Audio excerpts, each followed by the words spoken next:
วันที่25 เมษายน 2026 คณะปฏิบัติงานพิเศษรัฐบาลแห่งสาธารณรัฐสังคมนิยมเวียดนามนำโดยสหายพลจัตวาดวนกวางฮัวหัวหน้ากลุ่มนโยบายกลุ่มใหญ่การเมืองกองทัพประชาชนเวียดนามผู้ประจำการคณะปฏิบัติงานพิเศษรัฐบาลเวียดนามพร้อมด้วยคณะได้เข้าจุดธูปเทียนเพื่อไว้อาลัยถึงดวงวิญญาณของนักรบเสียสละชีวิตอยู่หอไว้กองขุดค้นอัฐิ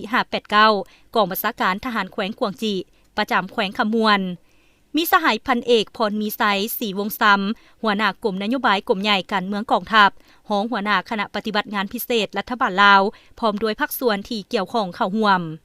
ทั้งนี้ก็เพื่อแสดงความกตัญญูรู้บุญคุณต่อคุณงามความดีและความเสียสละอันสูงส่งของทหารอาสาสมัครและเสี่ยวซานเวียดนามที่เสียสละเลือดเนื้อเพื่อภารกิจปฏิวัติปลดปล่อยชาติลาวและนึกถึงสายพัวพันร่วมสัมพันธ์สู่โหบต่อสู่เคียงบ่าเคียงไหลระหว่างสองชาติลาวเวียดนามภายใต้การนำพาของพรรคประชาชนปฏิวัติลาวและพรรคคอมมิวนิสต์เวียดนามจนสามารถยัดได้เอกราชมาให้ประชาชนลาวและเวียดนาม